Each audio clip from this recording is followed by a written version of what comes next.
sobre el juicio final. Gloria a Dios. Juicio final. Gracias, hermano. Apocalipsis capítulo 20.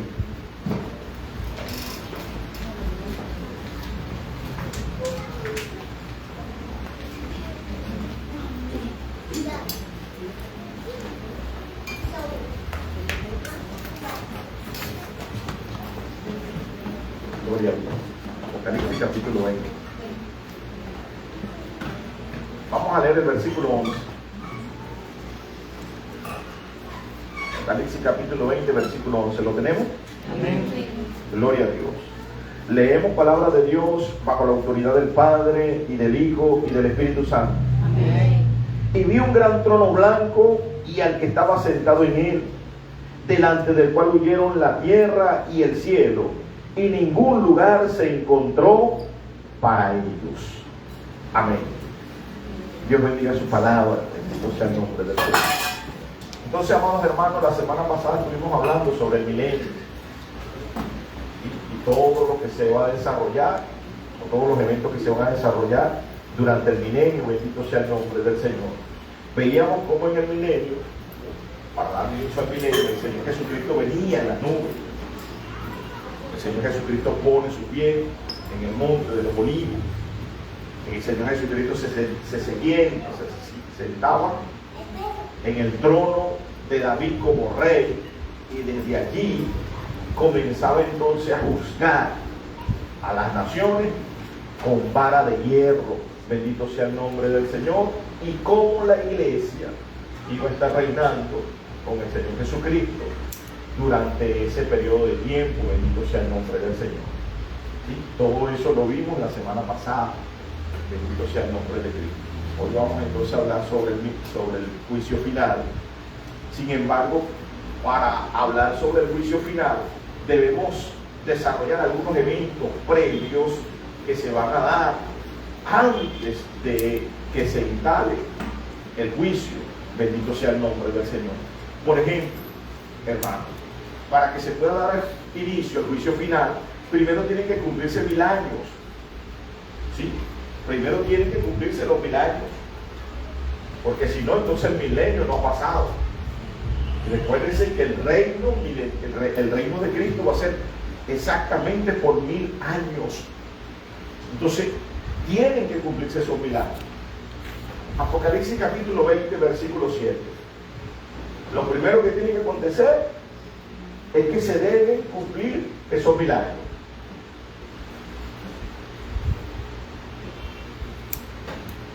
Gloria a Dios. Apocalipsis 27. Cuando los 1000 años se cumplan, Satanás será suelto de su prisión y saldrá a engañar a las naciones que... Solamente el 7, por favor. Cuando se cumplan los 1000 años, entonces, ¿qué va a acontecer? Lo segundo que va a acontecer, Satanás va a ser suelto por un poco de tiempo. Hermano, es por un poco de tiempo. No tiene mucho tiempo. ¿Sí? Pero primero se tuvieron que cumplir los 1000 años. Eso es lo primero que tiene que acontecer. Lo segundo es el cumplimiento, hermano, de la sentencia. Al cumplirse los 1000 años, el tiempo de Satanás estar atado en el abismo, hermano, se cumplió y se deja libre entonces, pero por un poco de tiempo. Bendito sea el nombre del Señor. Ahora, lo tercero, ¿qué va a hacer Satanás cuando sea suelto en ese poco tiempo que tiene? Versículo 8 del capítulo 20. Lo tercero que va a acontecer, ¿qué va a hacer Satanás cuando sea suelto? Y saldrá a engañar a las naciones que están en los 4 ángulos de la tierra, a Gog y a Magog, a fin de reunirlos para la batalla, el número de los cuales es como la arena del mar. Amén. Entonces, lo tercero que va a acontecer, hermano, es que Satanás, sabiendo que tiene poco tiempo, va a salir a engañar a las naciones. ¿Sí? Ahora, en esto nosotros tenemos que tener mucho cuidado. y ser muy detallista. Porque nosotros vimos la gran tribulación y vimos lo que va a acontecer, hermano, durante la gran tribulación. ¿Qué va a acontecer durante la gran tribulación?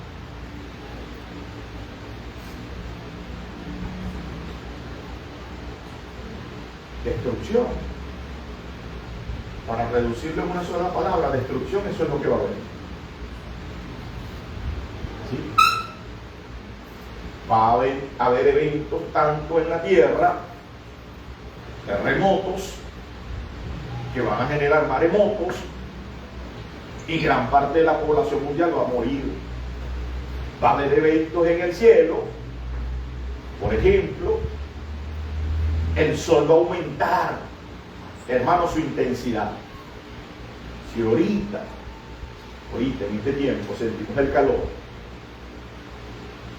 hermano, nos agobia, en ese tiempo va a ser mucho, pero mucho más. Tanto que las personas van a sufrir de úlcera maligna, dice la Biblia, lo que se conoce clínicamente como cáncer de piel. Y va a ser tanto el dolor que van a blasfemar el nombre de Dios. Ese es un evento. Hay otro evento, hermano, que va a caer una estrella. Varias estrellas van a caer, pero hay una que le especifica con su nombre. Usted se imagina el impacto que va a generar cuando caiga esa estrella en la tierra, cómo va a estremecer.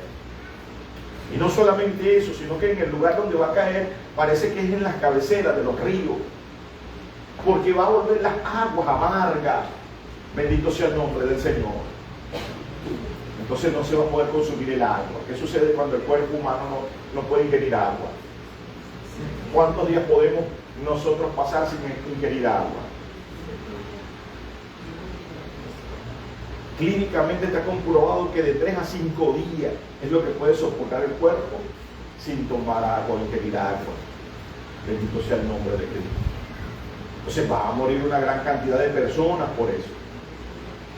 Hermano, va a haber un momento donde va a llover granizo, pero no cualquier tipo de granizo, sino dice que el peso del granizo es el peso de un talento. ¿Usted sabe cuánto pesa un talento? En su Biblia debe ver en la parte de atrás una tabla de pesos. ¿Sí? Dice tabla de pesos y aparecen los nombres de las monedas en la antigüedad. Si su Biblia lo trae, ahí usted se va a dar cuenta que lo que va a caer del cielo no es cualquier cosa. Lo que va a caer de granito en ese momento no es cualquier granito.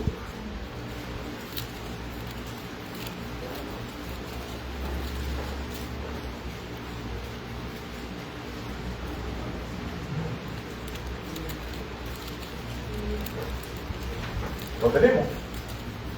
¿Alguien lo tiene? ¿No?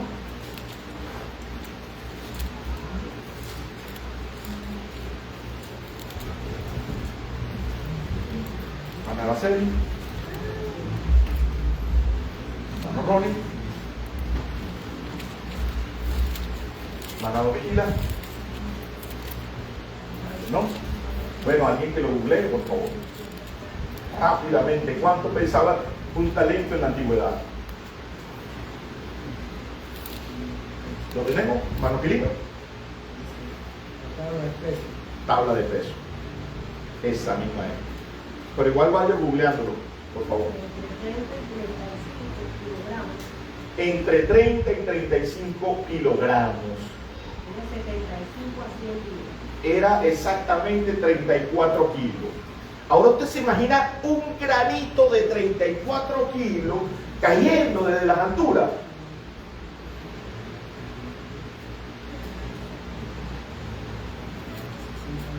¿Ah? ¿Se imagina eso? Hermano, hoy en día se va el agua y cuando comienza a llover, ¿qué hacer? Cuando se va el agua y llueve, ¿qué hacemos la mayoría? No buscamos un tanquecito para que con el agua de la lluvia se llene.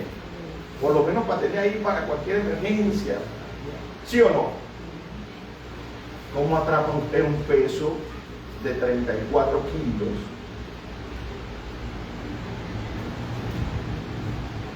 hermano, que venga cayendo en caída libre desde el cielo. No se puede hacer ni siquiera el intento.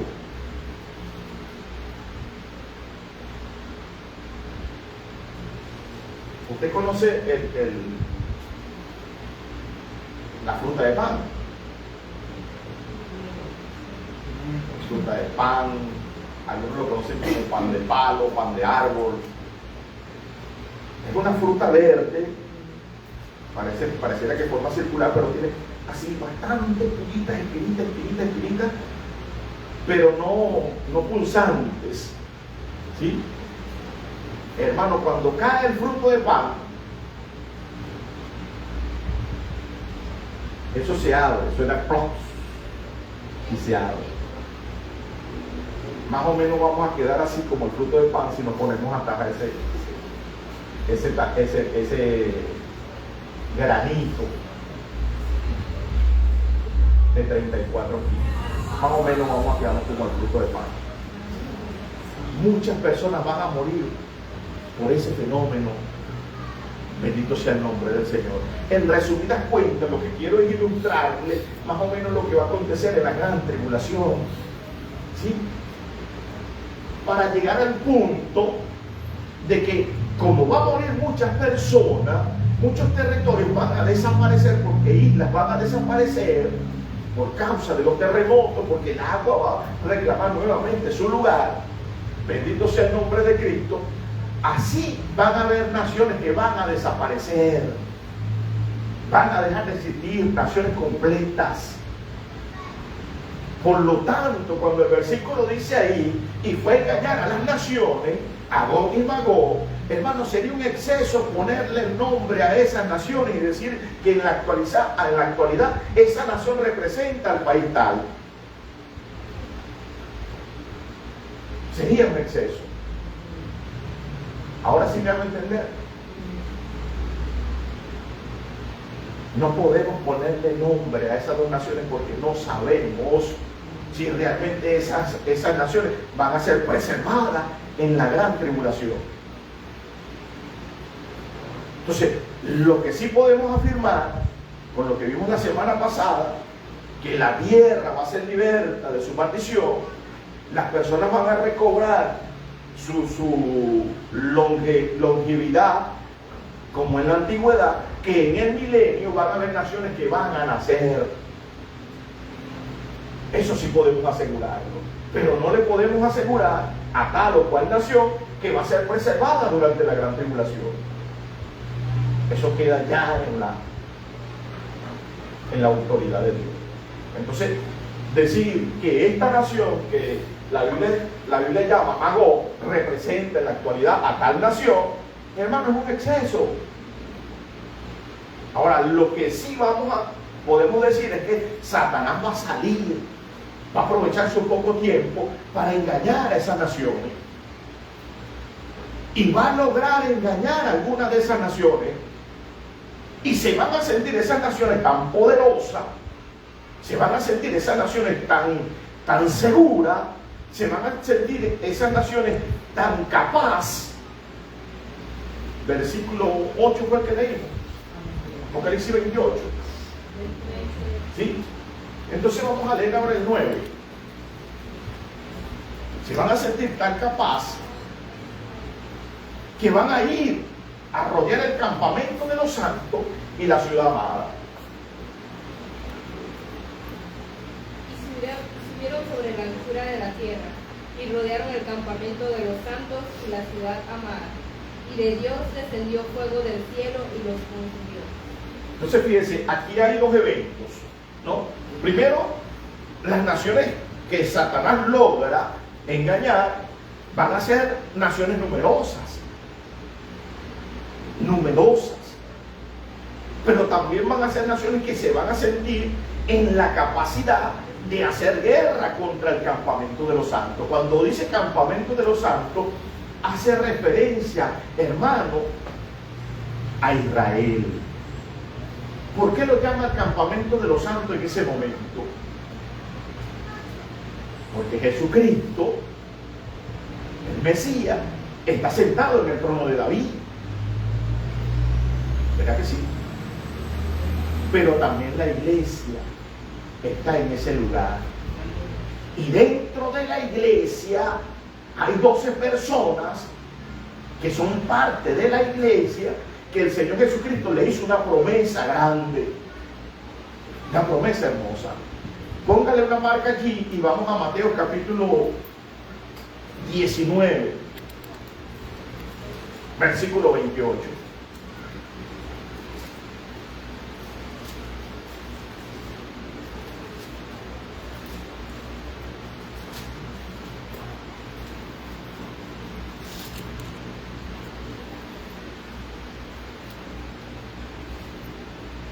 Mateo capítulo 19, versículo 28. Jesús les dijo, de cierto os digo, que en la regeneración, cuando el Hijo del Hombre se siente en el trono de su gloria, vosotros que me habéis seguido, también os sentaréis sobre 12 tronos para juzgar a las 12 tribus de Israel. Amén. ¿A quién está haciendo esa promesa? Desde el versículo 27, y Pedro es el que le hace la pregunta. Señor, y nosotros que hemos dejado todo para seguirte, ¿qué recibiremos? Ahora la pregunta que debemos hacernos allí, ¿quién es Pedro? Pedro era uno de sus apóstoles, ¿sí o no? Entonces el Señor Jesucristo le está haciendo esa promesa ¿a quiénes? A los apóstoles, que realmente nos confirma allí que son 12. Mateo 19, 28. ¿Sí? Nos confirma que son 12. ¿Y qué le está prometiendo?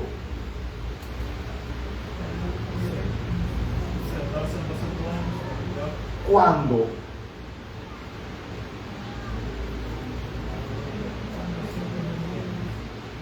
En la regeneración. ¿Sí?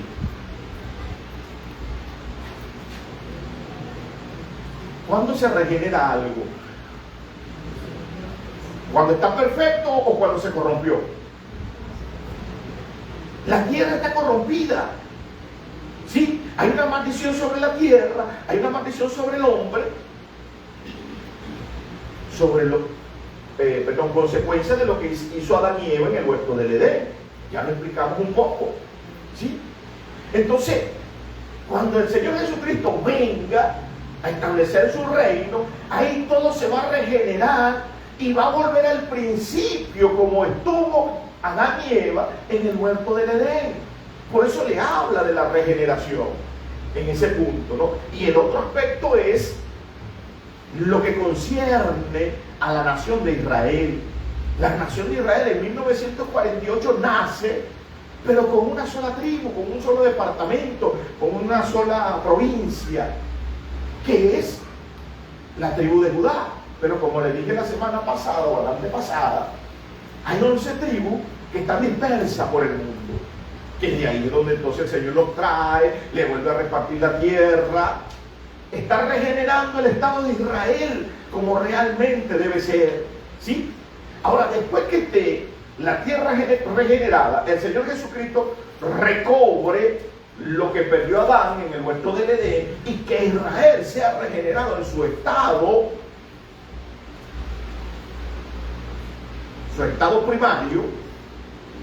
Entonces es donde estos 12 que son parte de la iglesia se van a sentar en tronos a jugar ¿a quién? A las 12 tribus. Al pueblo de Israel. ¿Sí? Ahora, esos 12 no se nos olvide que son parte de la iglesia, que fueron los que establecieron, hermano, las primeras columnas del edificio espiritual que es la iglesia. Por eso es que la iglesia también va a reinar con Cristo. Bendito sea el nombre del Señor. Entonces, en Apocalipsis 29 nos está diciendo, subieron sobre la anchura del mar, sobre la anchura de la tierra, y rodearon el campamento de los santos. Ahora sí entendemos por qué hace alusión al campamento de los santos. Porque la iglesia y los que tienen la potestad para juzgar al pueblo de Israel, que son parte de la iglesia también, van a estar allí presentes. Van a estar aquí en ese lugar. Pero también hace la segunda referencia a la ciudad amada. ¿Cuál es la ciudad amada? Jerusalén.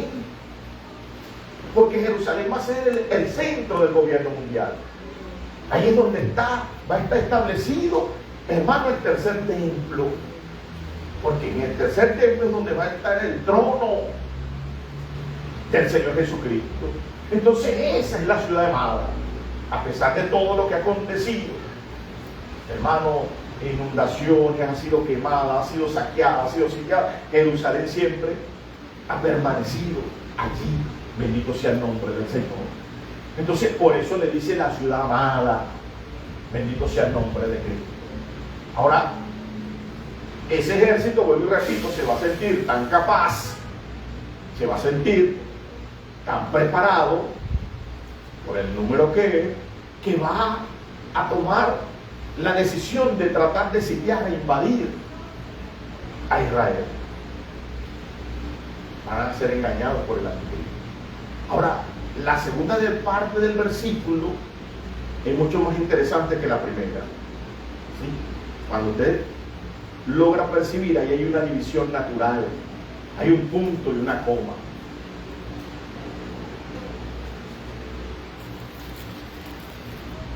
¿Ya lo identificamos? El punto y la coma. Y después dice, y de Dios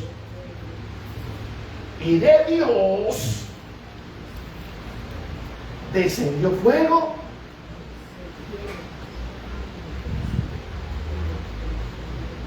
y de Dios descendió fuego del cielo. ¿Y qué sucedió?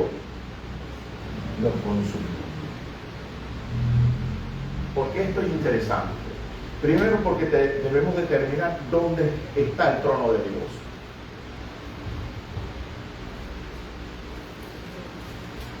Tenemos que partir de allí. Isaías dice, vi a Jehová Dios sentado en su trono y la falda cubría. ¿Se recuerdan en Isaías capítulo 5? Pero Isaías no fue el único que vio el trono de Dios. Micaías también lo vio. Usted lee Primera de Reyes capítulo 22, cuando Acá y Josafat querían hacer guerra contra Ramón de Galat. Entonces Micaías dice, yo vi a Jehová sentado en su trono y los ejércitos celestiales de frente de él. Quiere decir que él también vio el trono de Dios. Ahora, ¿dónde está situado el trono de Dios?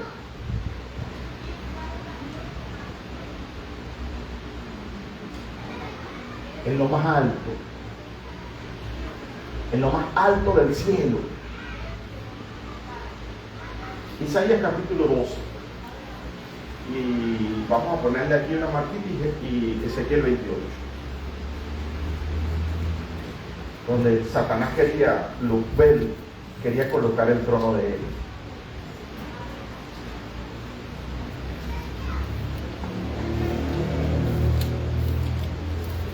Perdón, Isaías 14.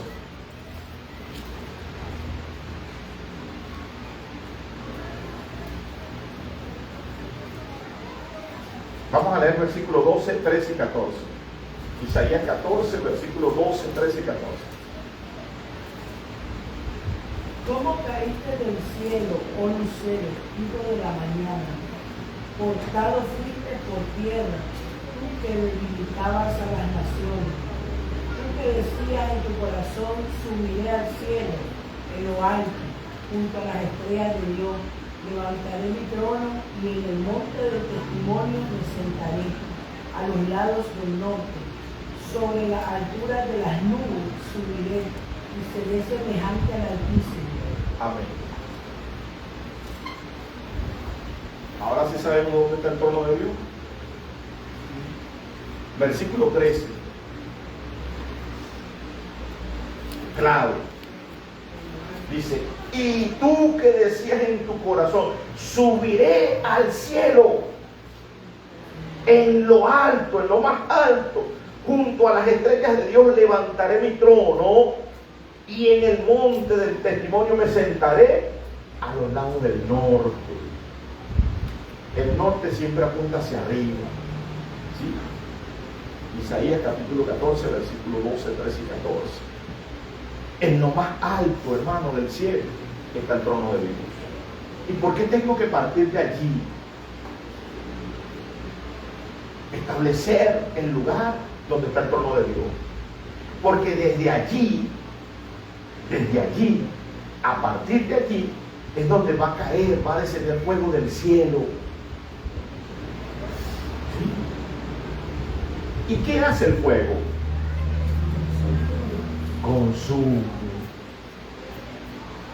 ¿Sí? Consume. Quiere decir que toda esta creación que nosotros vemos hoy día, por más grande, por más inmensa que es, va a ser consumida. La palabra que utiliza el apóstol Pedro en su segunda carta es deshecha, deshacer. Vamos a leer segunda de Pedro capítulo 3.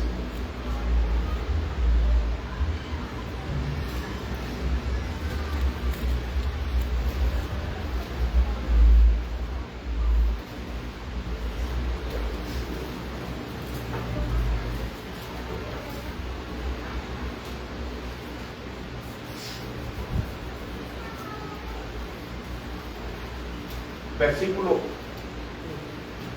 10 y 11. Segunda de Pedro, capítulo 3, versículo 10 y 11. Pero el día del Señor vendrá como ladrón en la noche, en el cual los cielos pasarán con grande estruendo, y los elementos ardiendo serán deshechos, y la tierra y la obra que en ellos hay será quemada. Puesto que todas estas cosas han de ser deshechas, ¿cómo no debéis vosotros andáis en santa y piadosa manera de vivir? Amén. La palabra arder es sinónimo de qué? ¿Ah? La palabra arder es sinónimo de qué? Cuando algo está ardiendo, ¿eso es sinónimo de qué? Encendido. Está encendido. ¿Y qué se utiliza para encender? Fuego. El fuego, ¿verdad que sí? ¿Y qué fue lo que salió del cielo de Dios? Fuego. ¿Sí? Entonces dice, pero el día del Señor vendrá como ladrón en la noche, en el cual los elementos ardiendo. ¿Cuáles son los elementos?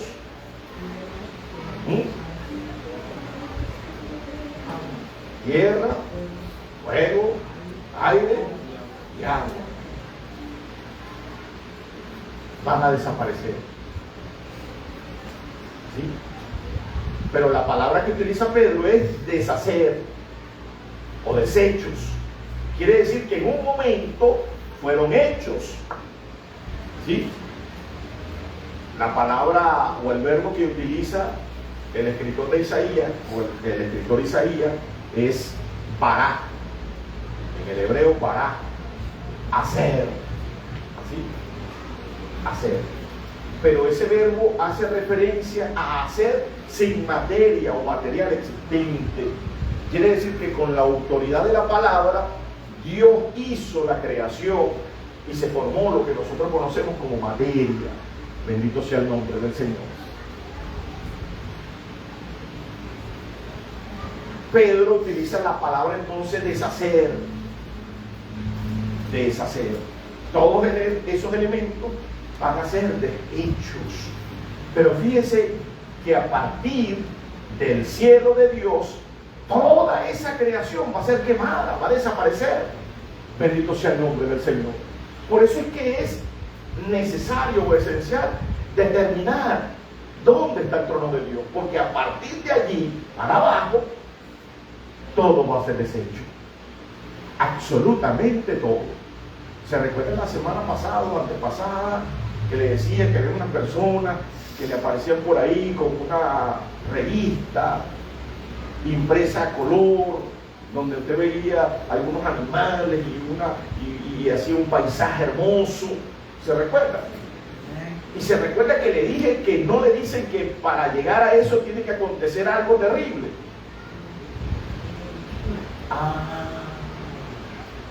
Ahora sí se da cuenta por qué. Porque mientras acontece eso que se está quemando, ¿dónde voy a estar yo? ¿Dónde va a estar usted? ¿Dónde nos metimos que el fuego no nos consuma? Para llegar entonces a ese lugar que te presentan como hermoso, como majestuoso. ¿Dónde? Ahora sí me hago entender. Esa es la parte que no le dicen. ¿Sí? Pero eso es harina de otro costal. Lo cierto es que de Dios desciende fuego del cielo y consume toda la creación. ¿Sí? Por eso nosotros entonces predicamos la promesa hermosa de un cielo nuevo y una tierra nueva. ¿Sí? El Señor Jesucristo nos dejó una promesa en el libro de San Juan 14. En la casa de mi Padre mucha morada hay. Voy pues a preparar lugar para que donde yo esté, dice el Señor, vosotros también estéis. Ese es el lugar donde nosotros vamos a estar mientras esto se consume. Bendito sea el nombre del Señor. Entonces, lo último, hermano, que va a acontecer, el último evento previo que va a acontecer para establecerse el juicio, es que Satanás va a ser lanzado en el lago de fuego para hacerle compañía a quienes, Al falso profeta y a la vez. a la bestia, al anticristo y al falso profeta, que ya están allí 1000 años antes que él. Se recuerda que al final de la gran tribulación el Señor Jesucristo va a tomar a la bestia, al anticristo y al falso profeta y lo va a arrojar vivo al lago de fuego. ¿Sí? Y ahí es donde comienza el reino milenial. A partir de allí, bueno, antes de establecerse el juicio, entonces Satanás tiene que ser lanzado al lago de fuego para hacerle compañía al anticristo y al falso profeta, que ya llevan 1000 años ahí. Bendito sea el nombre del Señor. Apocalipsis 20:10.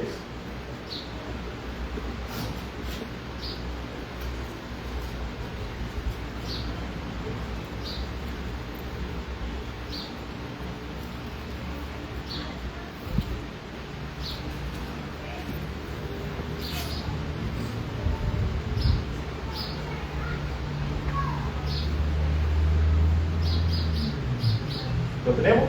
El diablo que lo engañaba fue lanzado en el lago de fuego y azufre, donde estaban la bestia y el falso profeta, y serán atormentados día y noche por los siglos de los siglos. Amén.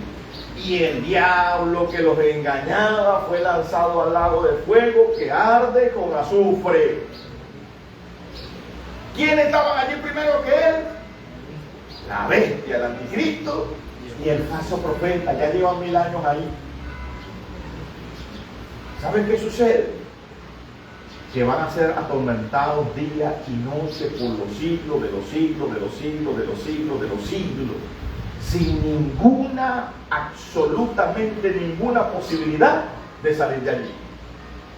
Ninguna. Bendito sea el nombre del Señor. Hermano, cuando usted se pone a estudiar con detenimiento lo que es el lago de fuego, es espantoso. Es espantoso. Ya vamos a ver más adelante por qué. Sin embargo, ya estos son los eventos previos que tienen que acontecer para dar inicio entonces al juicio final. Lo primero que se establece es el trono. Apocalipsis 20:11. Y vi un gran trono blanco y al que estaba sentado en él.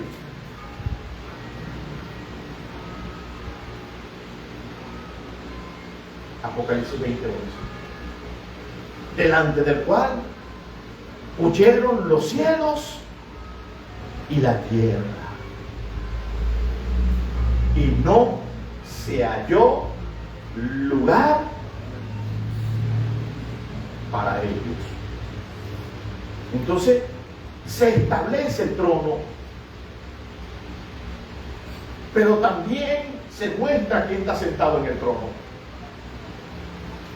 y no confirma que el cielo y la tierra, ¿qué sucedió con ellos? ¿Qué sucedió con esta creación?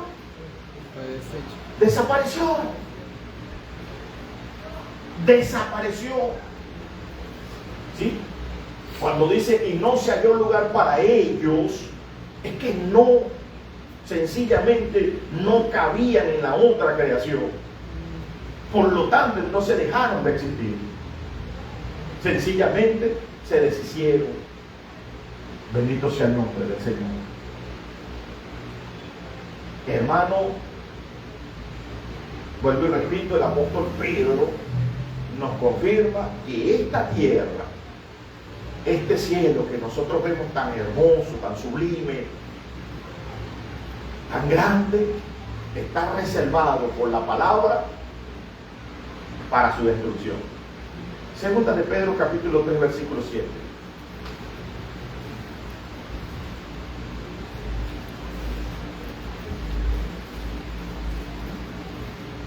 Segunda de Pedro, capítulo 3, versículo 7.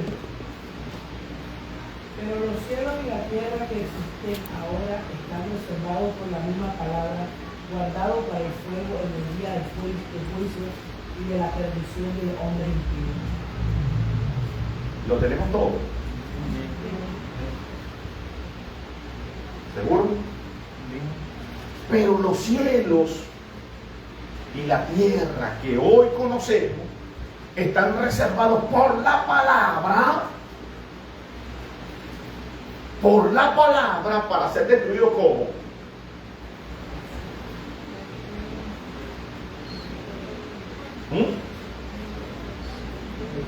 Por fuego. ¿Y qué fue lo que cayó del trono, desde el trono de Dios? ¿Se da cuenta? En el día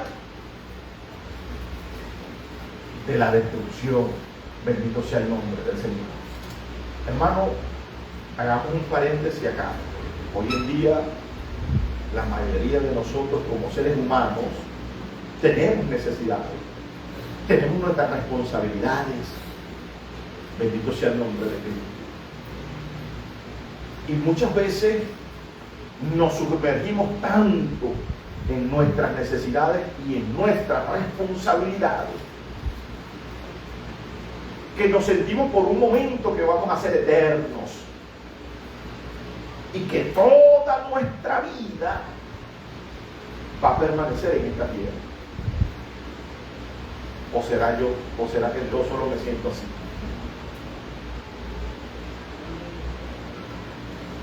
Y lamentablemente no es así.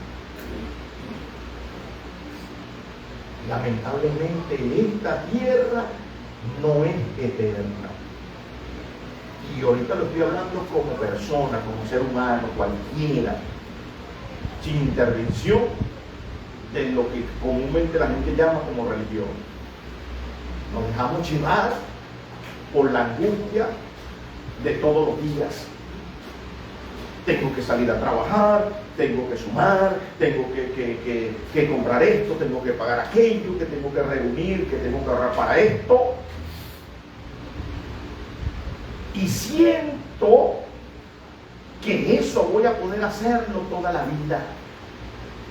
Y se me pasa la vida en eso, sin pensar en ningún momento, hermano, que no somos eternos en esta tierra.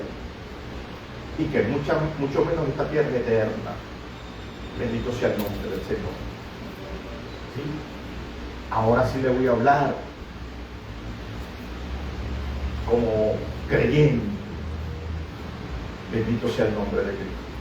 Cuando usted lee el libro de los evangelios, el Señor está sentando las bases en Mateo capítulo 5, 6 y 7, y específicamente en el capítulo 6 nos habla de que por nada estemos afanosos.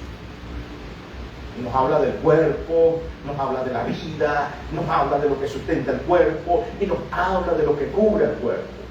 Y nos pone ejemplo, hermano, la naturaleza. Mira los pájaros del campo, ni hilan ni trabajan. Mira los lirios del campo. Y aún Salomón no se pudo vestir con tanto esplendor. Y nos lleva entonces a pensar y a reflexionar que nuestra vida como creyente debe depender de Dios. Y ahí debe reposar nuestra confianza. Hermano, nosotros no podemos librarnos de nuestras responsabilidades humanas. Nosotros no podemos eludir nuestros compromisos. No. Pero ¿sabe que sí debe permanecer en nosotros y está en nosotros? La confianza en Dios. La confianza en Dios. Eso sí está en nosotros y debe permanecer en nosotros. Bendito sea el nombre del Señor. La confianza en Dios. Y si hoy nos levantamos y no tenemos nada, tenemos que confiar en Dios, que en el momento, en el transcurso del día, el Señor va a suplir y va a proveer. Por lo tanto, entonces no puedo tampoco eludir mi responsabilidad como creyente, porque en el momento no tengo, porque en el momento no dispongo. Y entonces voy a salir de una manera afanosa a tratar de conseguir, porque mi deseo es plasmarme en esta tierra por la eternidad. No es así. Mi deseo no puede ser, hermano, solamente cimentarme en esta tierra por la eternidad, porque entonces estoy mostrando ignorancia. Bendito sea el nombre de Cristo. El deseo del verdadero creyente, de la persona que verdaderamente ha alcanzado una madurez en lo espiritual, es estar allá arriba con su Señor. Bendito sea el nombre de Cristo. Por eso nosotros entonces sí predicamos, hermanos, de los eventos escatológicos, porque hemos alcanzado una madurez necesaria para reconocer que esta tierra va a ser destruida. Y si esta tierra va a ser destruida, ¿por qué yo quiero permanecer en ella? Y no estoy siendo egoísta y tampoco estoy siendo conformista, no. Estoy siendo realista. Bendito sea el nombre del Señor. Hermanos, ejemplos hay por montones. Yo no veo a Elías quejándose durante 3 años y medio cuando hubo sequía, cuando no hubo nada que comer. Yo no lo veo a él quejándose, ni metiéndose por allí en cosas extrañas para sustentarse.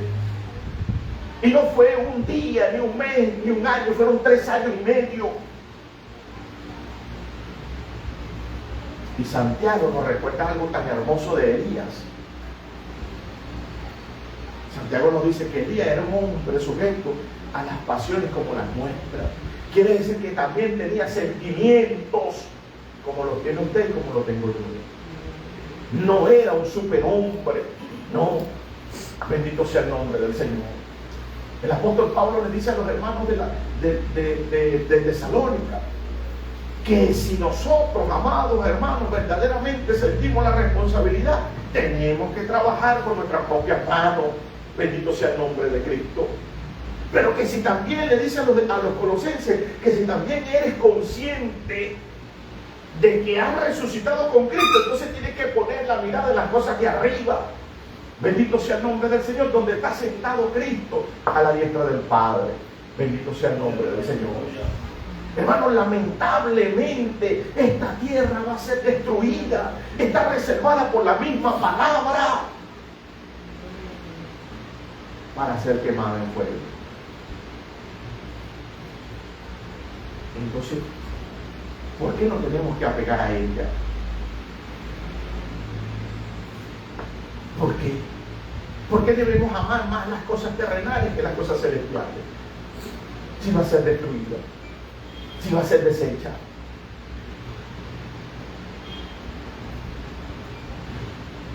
¿Por qué escuchamos tantas personas tratando de persuadir a los demás? Vamos a establecer el reino de Cristo aquí. Hermano, cuando el mismo Señor Jesucristo dijo, mi reino no es de este mundo. Bendito sea el nombre del Señor. Leyó el hermano o la hermana hace un momento, 3, 4 versículos más abajo, pero el día del Señor vendrá como ladrón en la noche, en los cuales los elementos ardiendo serán deshechos y la tierra y las obras que en ella hay, ¿serán qué? Serán quemadas. Ahorita, una de las edificaciones más hermosas y esplendorosas está por allá en la India, el Burj Khalifa. ¿Han escuchado de eso? ¿Qué va a suceder con el Burj Khalifa?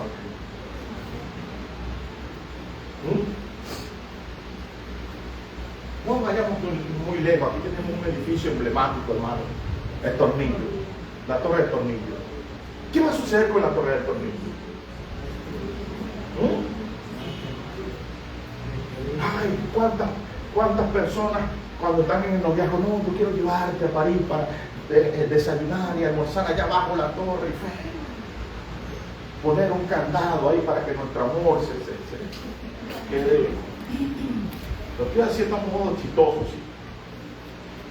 ¿Qué va a suceder con la Torre Eiffel?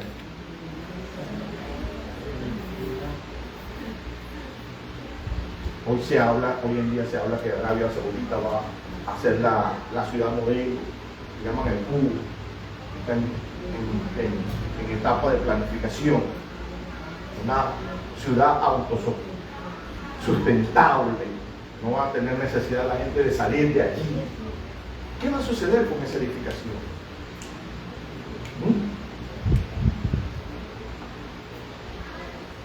Va a ser quemada.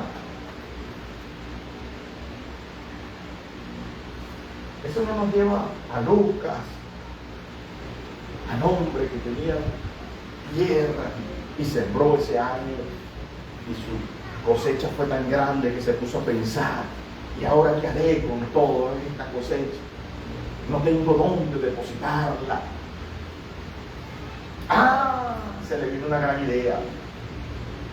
¿Sabes de quién estoy hablando? Del rico insensato. Ya sé, voy a deshacer estos graneros y los voy a rehacer más grandes, con mayor capacidad. Hermanos, para deshacer un granero y volverlo a hacer, tiene que tener dinero, tiene que tener personal, tiene que tener material, tiene que tener herramientas, equipos, ¿sí? Y lo deshizo, lo hizo más grande y comenzó a recoger la cosecha. Así como nos sucede a nosotros a veces, y se nos olvida que somos evangélicos, que nuestra alma le pertenece a Cristo, que nuestro cuerpo va a ser sustentado por Cristo. Se nos olvida porque nos permanecemos inmersos en ese día a día, en los quehaceres, en las responsabilidades. Al hombre se le olvidó que no era eterno, y cuando terminó entonces de recoger, hermano, su cosecha, que ya está todo ahí resguardado, dice, ya está todo resguardado, ya tengo para vivir esta vida y la otra. Y le dice, alma mía, gózate, porque muchos bienes tiene. Hermano, hay personas que sienten seguridad en los bienes que poseen. Se sienten seguros porque tienen bienes. y su confianza está puesta en lo que posee. Y escuchaba una voz que le dijo: necio, hoy vienes por lo más preciado que tú tienes y no son los graneros esos. ¿Y de quién va a ser lo que provee? Hermano, esta tierra va a ser quemada, va a ser deshecha. ¿A dónde nos vamos a meter nosotros que no nos quememos? Entonces, bendito sea el nombre del Señor. Los cielos y la tierra que hoy vemos, hermanos, están reservados allí por la palabra de Dios para ser quemados en el fuego. La palabra que utiliza Pedro en el griego, deshacer, es lau.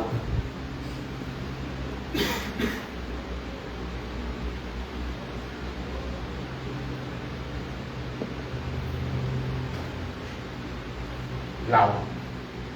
Desecho. Será deshecho, bendito sea el nombre del Señor. La que utiliza en el capítulo 3, versículo 10. Deshacer, van a sencillamente desaparecer, bendito sea el nombre del Señor. ¿Quiénes conocen el culé?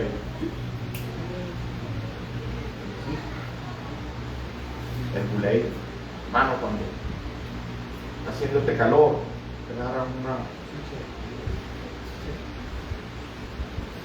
agarra un sobrecito de culé y se lo coloca en el agua y lo revuelve y le coloca hielo.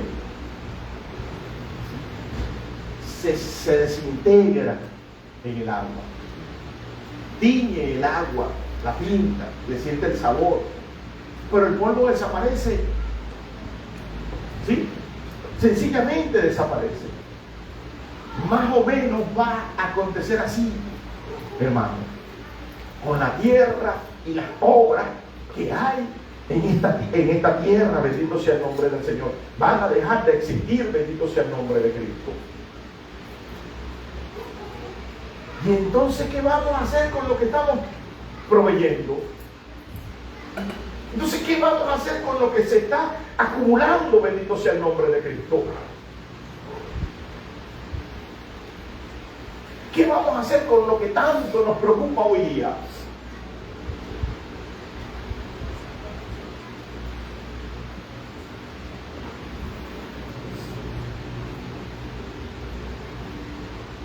Esa es la pregunta que debemos hacer. ¿Qué va a hacer con esa lancha otra que tienes allá parada en el muelle?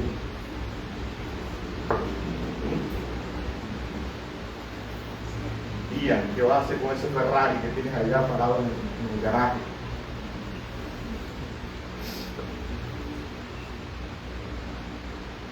¿Qué vamos a hacer con eso? ¿A dónde lo vamos a resguardar que no se queme?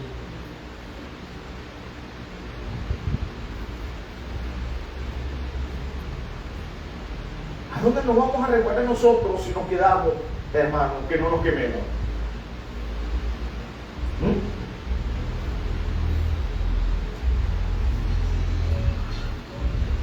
¿Se da cuenta hacia dónde nos lleva, hermano, cuando no reflexionamos?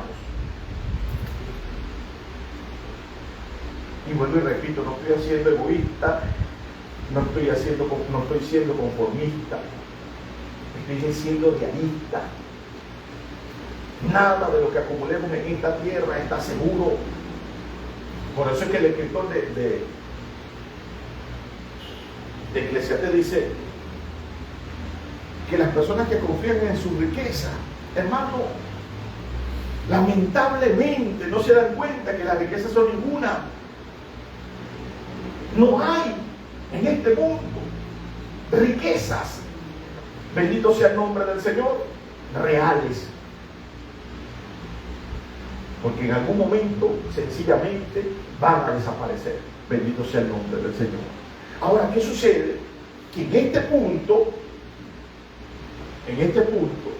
tenemos que expandir el abanico y ver las cosas un poco más, con visión más amplia. ¿Por qué? Porque sí, de Dios va a descender fuego del cielo y va a consumir todo. Sin embargo, en ese momento, al final del milenio, hermano, está el Señor Jesucristo sentado en el trono de David. Está la iglesia gobernando esta tierra con vara de hierro.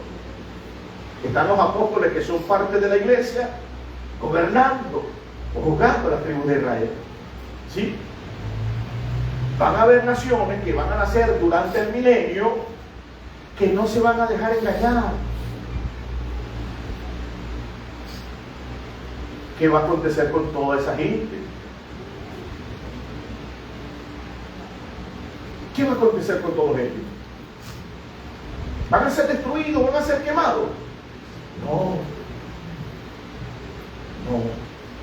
Entonces, el Señor Jesucristo, la iglesia, ¿sí?, los apóstoles que están sentados juzgando a la tribu de Israel y las naciones que no se dejen engañar, hermano, van a ser ascendidas y llevadas a la Nueva Jerusalén. Libro del profeta Daniel, capítulo 12, versículo 2.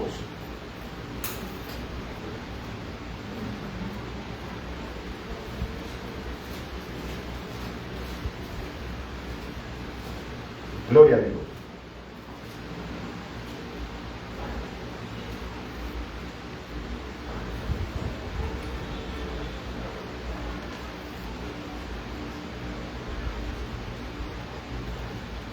Versículo 2. 12:2.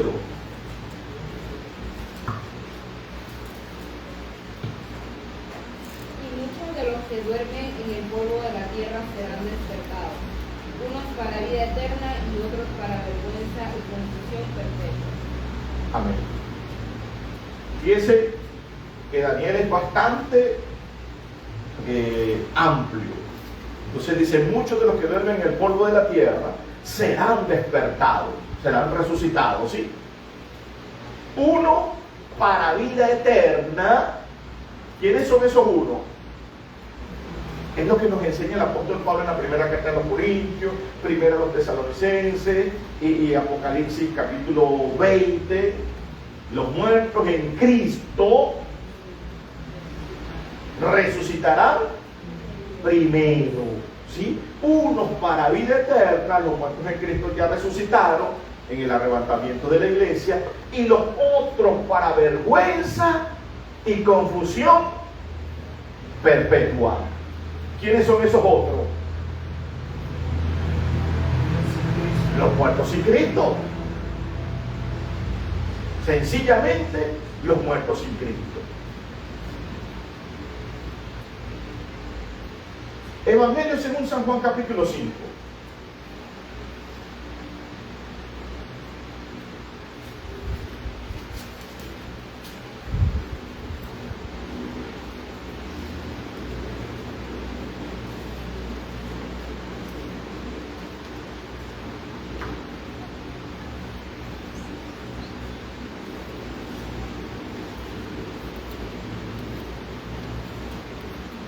Versículo 28 y 29. Evangelio según San Juan capítulo 5, versículo 28 y 29. No os maravilléis de esto, porque vendrá ahora cuando todos los que están en los sepulcros oirán su voz, y los que hicieron lo bueno saldrán a resurrección de vida, mas los que hicieron lo malo a resurrección de condenación. Amén.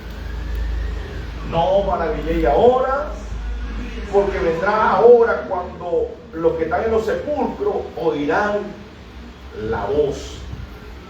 Bendito sea el nombre del Señor.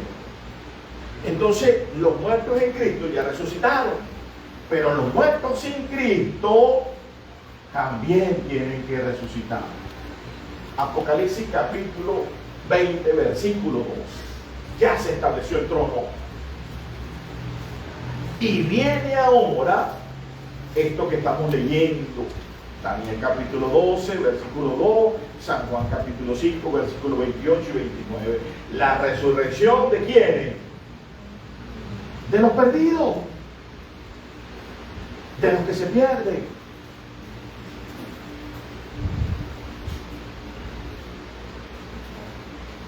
Apocalipsis capítulo 20, versículo 12.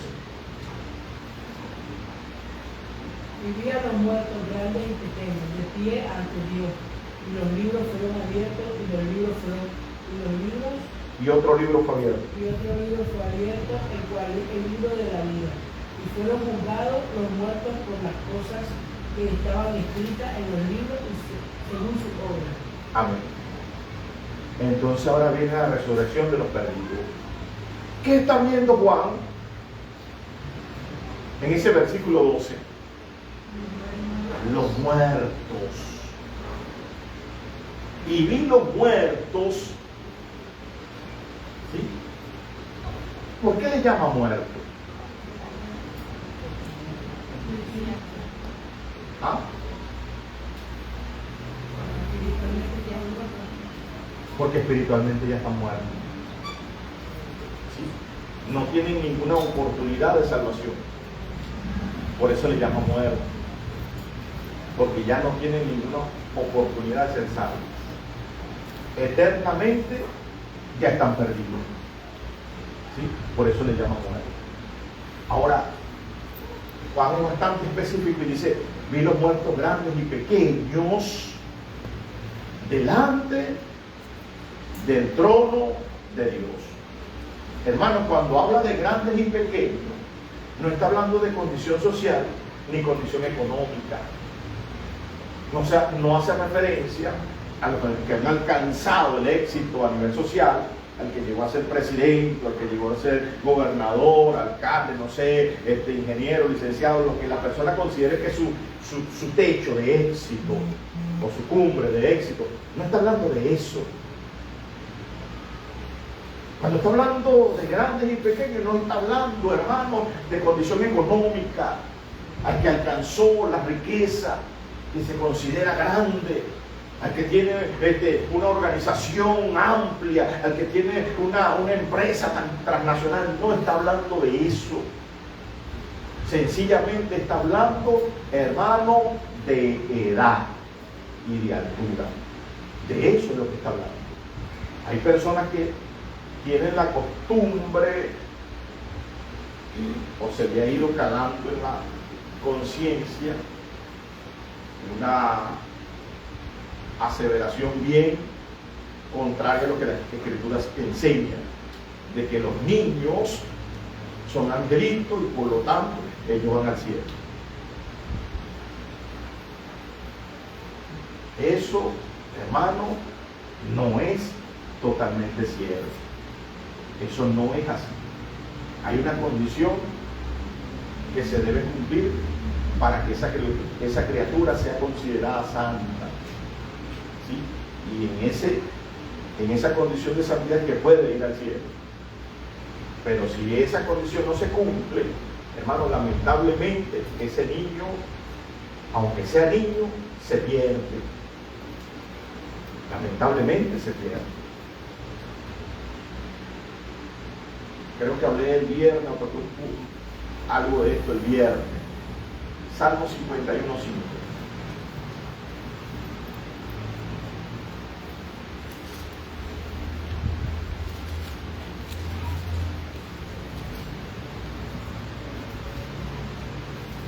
Libro de los Salmos, capítulo 51, versículo 5.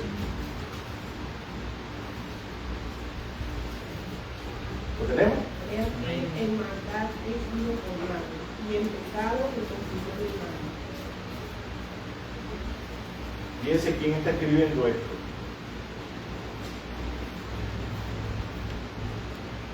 ¿Quién escribe el Salmo 51? ¿Cuándo está escribiendo el Salmo 51 el rey David? Después que se llevó a Betsabé, vino a él Natán.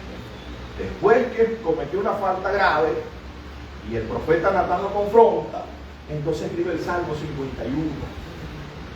¿Sí? Límpiame con hisopo y seré más blanco que la nieve. Pero en el versículo 5, hermano, él hace una revelación espiritual y humana sumamente importante. En maldad me concibió mi madre. Perdón, en maldad fui formado y en pecado fui concebido. Fíjense los dos momentos que está describiendo David. En el momento de la concesión, cuando el útero es fecundado, ¿sí? En ese preciso momento, ya esa criatura que no ha hecho absolutamente nada, hermano, si no se cumple esta condición, lamentablemente está en pecado. ¿Y cuál es la condición que se debe cumplir? Pónganle una marca allí al Salmo 51 y vamos a buscar 1 Corintios 7, 14.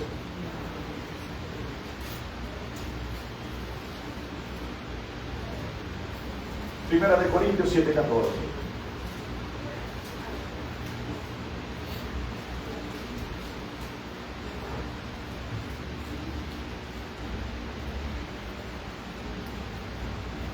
Amén. ¿Cuál es la condición que se debe cumplir para que esa criatura no sea considerada pecador? Vamos a leer. Porque el marido incrédulo es santificado en la mujer y la mujer incrédula en el marido. Pues de otra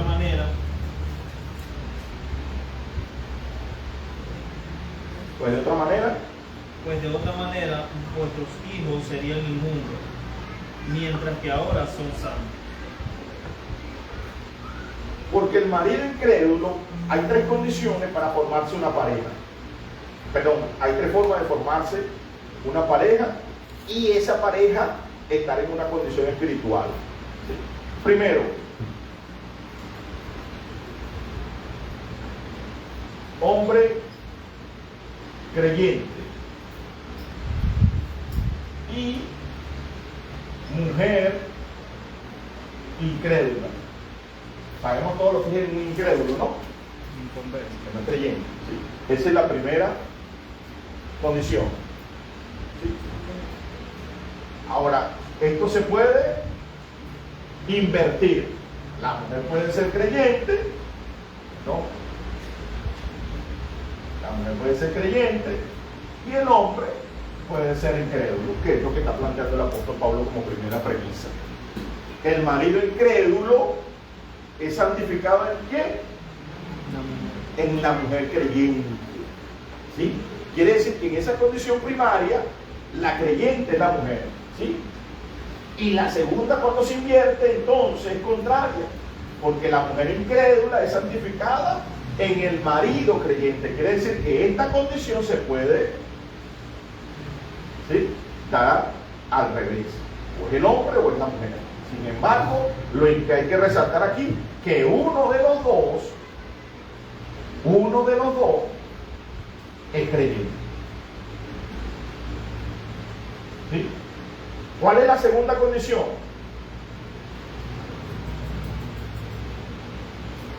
Que ninguno de los dos sea. Que ninguno de los dos sea creyente. Hombre incrédulo más mujer incrédula. ¿Sí? Quiere decir que ninguno de los dos es creyente.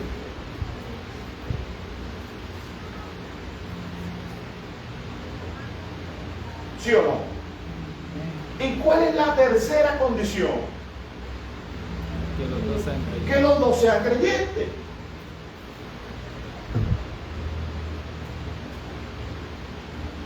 Hombre creyente más mujer creyente. Quiere decir que los dos son creyentes. Ahora, la última parte del versículo establece la condición para que la criatura sea considerada santa. ¿Cuál condición debe cumplirse? Que uno de los dos sea creyente. Que uno sea creyente. Que aunque sea uno de los padres, sea cual sea creyente. Quiere decir que si ese hogar está formado por esta condición, hombre creyente y mujer incrédula, o mujer creyente y hombre incrédulo, ¿cómo se considera esa criatura? Santa, porque la condición de un creyente entonces santifica a su pareja, pero también a sus hijos los llama santos. ¿Sí? Pero si los dos son incrédulos, ¿cómo lo llama? Puede alcanzar la salvación por más niño que sea. Esto es duro, pero es la realidad. Ahora más duro se pone en este punto.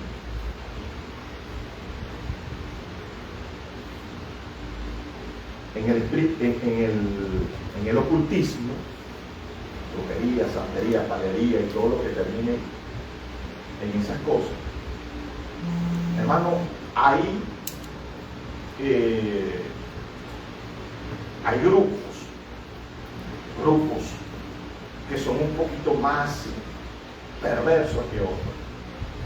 Hay cortes, hay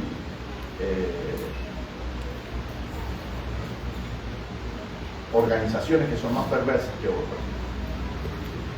Hay una escritora llamada Rebecca Brown que escribió un libro donde ella relataba la historia de una organización que la usó a una enfermera para raptar a los niños de los hospitales, y esos niños iban directamente a ser sacrificados. ¿A quién? A Satanás, que el Señor lo reprenda. Ahora, dentro del ocultismo hay una legión que se llama la Legión del Gato Rojo. La Legión del Gato Rojo está constituida por 12 sacerdotes de Satanás, que el Señor lo reprende. Y uno de esos 12 toma cada año el grado del sumo sacerdote. A ese sumo sacerdote ese año su recompensa es casarse con la reina del cielo. Pero antes de casarse con la reina del cielo, tiene que en una sesión tener relación, invocar primero al espíritu, y cuando el espíritu se incorpora, entonces tiene relación con una mujer que ya han seleccionado, previamente seleccionada, en un tiempo determinado, porque en esa noche, ese día, esa mujer tiene que concebir. Y cuando esa mujer concibe, la tratan como una reina, la cuidan, hermano, en exceso, le dan absolutamente todo. Porque durante un tiempo va a llevar al hijo de quién? Al hijo del demonio que se le incorporó a la persona. Y en una fecha determinada, si esa mujer no da luz voluntariamente, entonces le extraen el niño y esa criatura es sacrificada. ¿A quién?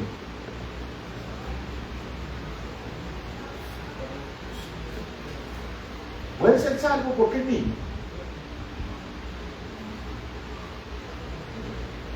Hermano, a usted le puede parecer perverso y le puede dar repugnancia, pero eso es parte de la vida real. Eso es parte de la vida real. Y eso no viene de nuestro tiempo. Comienza a investigar e indagar. ¿Por qué Jehová Dios expulsa a las naciones de los cananeos, de los heteos, de los jebuseos, todos esos feos? ¿Por qué los expulsa de la tierra? ¿Por qué le prohíbe al pueblo de Israel tomar las costumbres de esos pueblos? ¿Y usted cree que Israel se contuvo a copiar algunas de las costumbres? Lea el libro del profeta Isaías, el profeta Jeremías. ¿Cuándo yo le pedí a ustedes que pasaran a sus niños por fuego?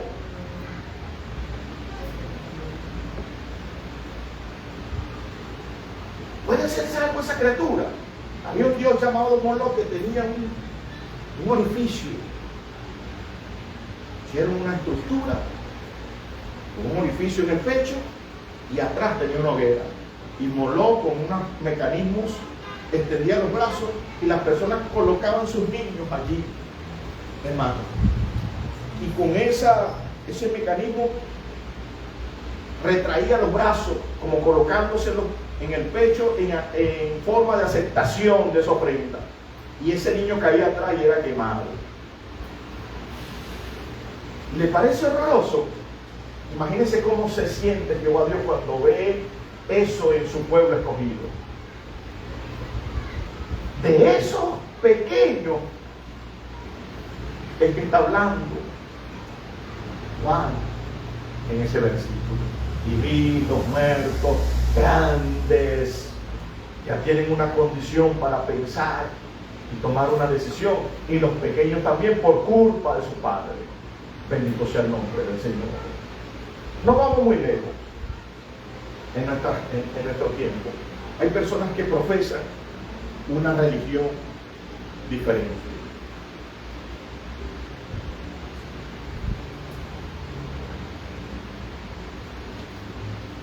Y cuando tienen sus hijos, ¿por qué camino los inducen?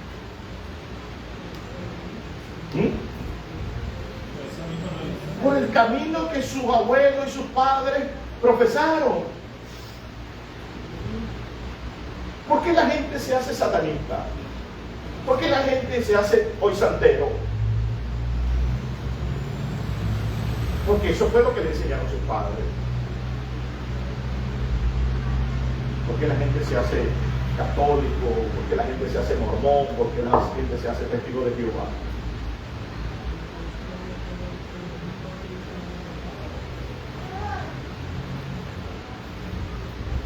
Hay que tener cuidado con eso. Eso de los angelitos, que todos los niños van al cielo, es un invento de la Iglesia Católica. Y ahí viene eso. Entonces hay muchos creyentes que después que abandonaron ese camino y comenzaron a transitar por el camino de la verdad, todavía tienen esa costumbre de pensar que ven un niño y también no es un angelito. No le han salido de las alas. Y no esperen que le salgan las alas. Tengan cuidado más bien. No vaya a ser que le salga otra cosa. ¿Sí? Traemos entonces esa costumbre acá al lado de la conciencia y pensamos que todos los niños en cualquier condición entonces van al cielo. No, lamentablemente no es así. Bendito sea el nombre del Señor. Aprovecho la oportunidad. Habemos padres que llegamos a los caminos del Señor y a veces venimos de visita o a veces no queremos afianzarnos en los caminos del Señor, pero sí queremos entonces presentar nuestros hijos a Dios, porque sabemos que esa es la verdad, sin embargo no queremos obedecer. ¿Sí? Fíjense esto aquí. Yo puedo presentar a mi hijo delante de Dios, ¿sí? Y traerlo y lo presentamos delante de Dios. Pero si no cumplo con ninguna condición, la mejor protección que le puedo dar a mi hijo no la tiene. ¿Sí? Si yo como padre y mi esposa venimos y presentamos nuestros hijos al Señor, pero no estamos en ninguna de estas dos condiciones, ninguno de los dos es creyente, hermano, la mejor protección que le podemos dar a nuestros hijos no tiene ningún efecto. ¿Sí me hago entender?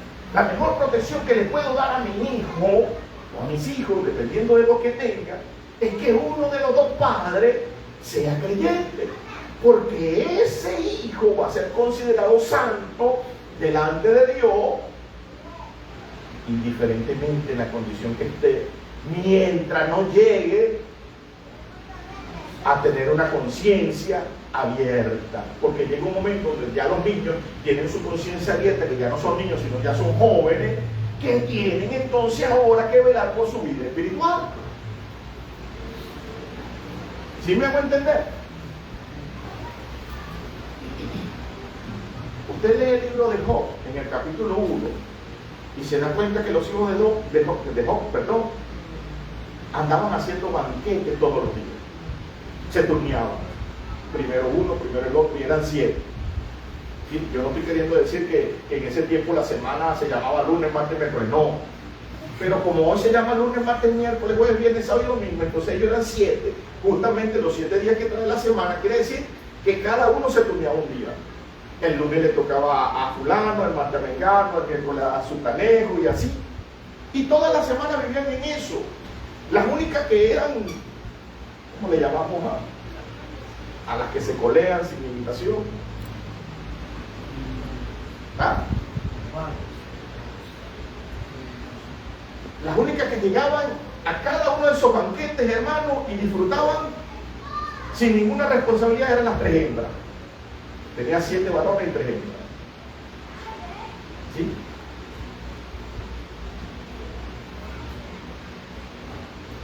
¿A qué hace referencia con banquete?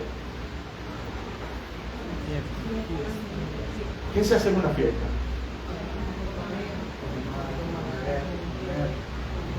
Bueno, eso era lo que hacían los hijos de Job. ¿Se consigue el temor de Dios en una fiesta?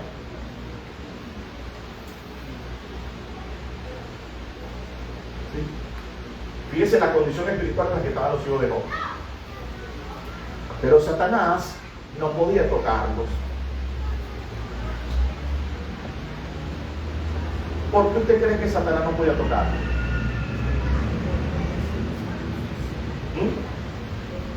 Porque hay un versículo en el primer capítulo que dice que Job hacía sacrificio todos los días por él y por sus hijos. No vaya a ser que de alguna manera hayan ofendido a Dios. Quiere decir que la oración que hace un padre o una madre creyente por sus hijos inconversos le genera una protección divina. Esa es la mejor protección que nosotros podemos darle a nuestros hijos. Pero esa protección se cumple o se logra solamente cuando uno de los dos es creyente. Bendito sea el nombre del Señor. Ahora, no estoy en contra de presentar a los niños, no. Lo que estoy es mostrándole una forma mejor de proteger a sus hijos. ¿Sí me hago entender? Nosotros recibimos a los niños, los presentamos delante de Dios.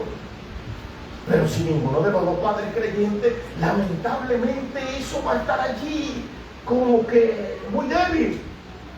Necesita, en este tiempo necesita una protección mayor. Bendito sea el nombre de Cristo. Sí. Entonces, Juan ve los muertos grandes y pequeños. ¿A quiénes está viendo? A los que ya no tienen oportunidad de salvación, a los perdidos. ¿Sí? Por eso Daniel 12:2 dice, unos para vida eterna y otros para vergüenza y confusión perpetua. Bendito sea el nombre de Cristo. De esos son los que están presentes allí, los que van a vergüenza y confusión perpetua. Bendito sea el nombre del Señor. Ahora, ¿quiénes son los que no van a estar en ese juicio? Los que fueron levantados en el arrebatamiento, los muertos en Cristo resucitarán primero, esos no van a estar allí. ¿Sí? El pueblo de Israel no va a estar allí. Romanos 11:25, porque le ha sucedido a Israel endurecimiento en parte hasta que haya entrado la plenitud de los gentiles, pero como está escrito, todo Israel será salvo después de la gran tribulación. Ahorita no, en la gracia no. En la gracia, si no se arrepienten y no aceptan a Cristo, lamentablemente no. ¿Sí? ¿Quién más no va a estar en ese juicio? Las naciones que no se dejaron engañar por Satanás. Esas que dijeron a Satanás, no vengas para acá porque nosotros no te vamos a hacer caso. Nosotros estamos con el Rey de Reyes y el Señor de Señores. Entonces, esas naciones tampoco van a estar allí en el juicio final. Las que se dejaron engañar, sí. Bendito sea el nombre del Señor. Esas sí van a estar allí. Ahora, ¿qué sucede? Que durante el milenio, hermano, va a haber muerte. Lamentablemente va a haber muerte, va a haber personas que van a morir. Ahora, si mueren fuera del temor de Cristo, se pierden. Esos también van a estar allí. Bendito sea el nombre del Señor. Esos también van a estar allí. Los que murieron durante la gran tribulación, esos también van a estar allí.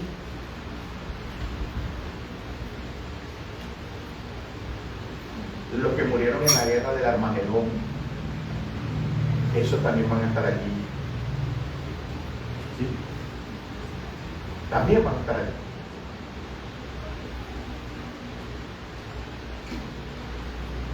Comienza el juicio y dice que los libros fueron abiertos y vi los muertos grandes y pequeños delante de Dios, y los libros fueron abiertos. Hermano, esos libros son las anotaciones de cada una de las cosas que estamos haciendo nosotros día y noche. Los ángeles llevan un registro absolutamente de todo lo que estamos haciendo, sea bueno o sea malo. Bendito sea el nombre del Señor. Todo lo que nosotros hacemos, decimos, está siendo registrado, porque de toda palabra ociosa que salga de vuestra boca daréis cuenta en el reino de los cielos. Bendito sea el nombre del Señor. Vamos a dar cuenta. Bendito sea el nombre de Cristo. Pero también dice que otro libro fue abierto, el cual es el libro de la vida. Mire, Jesucristo representa el libro de la vida. El libro de la vida es sinónimo de aceptar a Jesucristo. Todo aquel que acepta a Jesucristo se está inscribiendo o se está inscribiendo en el libro de la vida. Y el que no se halló inscrito en el libro de la vida, lamentablemente le viene una condenación. Entonces se estableció el trono, llegaron los que van a ser juzgados, los muertos grandes y pequeños, y cuando llegaron los muertos, hermanos, a ser juzgados, se abrieron los libros y comienza a pasar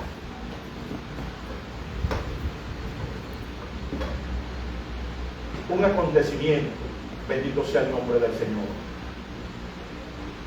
que es la resurrección de los muertos. Versículo 13.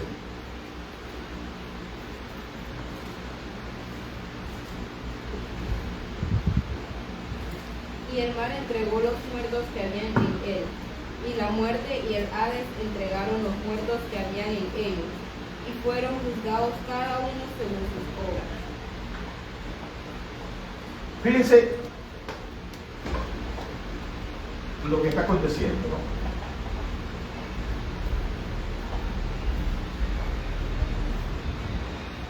El mar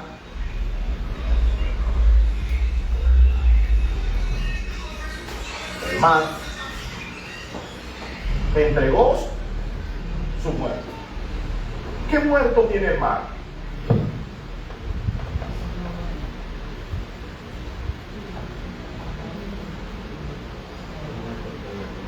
¿Qué muerto tiene el mar? Los que se ahogaron, ¿verdad que sí? Los que murieron por ataque de algún animal, los accidentes marinos, que sus cuerpos nunca fueron recuperados, los que cayeron en manos de la mafia y fueron enterrados, que le colocan concreto en los pies y los lanzan al agua y desaparecen. Eso es terrible, ¿no? Pero es la realidad. Algunos los amarran con cadenas, les colocan algo pesado y los lanzan al mar para que se ahoguen. Eso es terrible. ¿Sí? Ahora, ¿qué puede retener el mar? ¿Cuerpo o alma? Cuerpo. Quiere decir entonces Recuerden que nuestra composición es cuerpo, la parte física, alma, ¿sí? Es el cuerpo espiritual, idéntico, y el espíritu, ¿sí? Cuerpo, alma y espíritu. Entonces el mar tiene cuerpos, ¿sí? Como decía la otra parte del versículo, Y el mar entregó los muertos que habían en él, y la muerte y el Hades entregaron los muertos que habían en ellos. la muerte, la palabra muerte, hermano, hace referencia a sepulcro. No al principado de la muerte. Sí, se traduce como sepulcro. ¿Qué tiene el sepulcro? ¿Cuerpo o alma? Cuerpo, ¿verdad que sí? Entonces, la muerte, el sepulcro, entrega cuerpos. La muerte y el Hades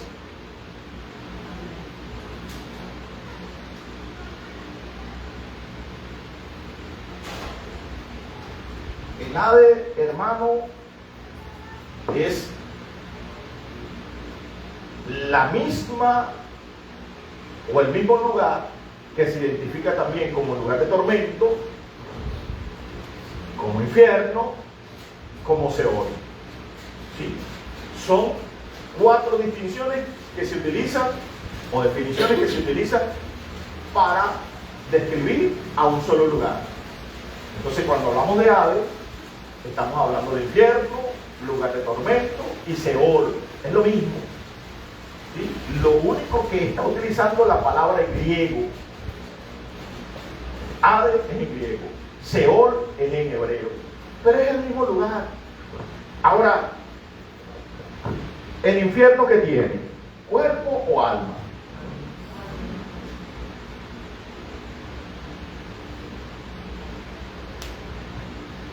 Entonces, el infierno que va a entregar almas.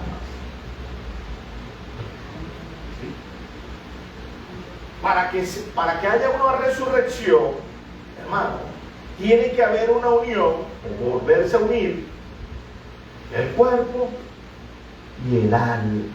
Quiere decir que en este momento se está dando ¿qué? La resurrección.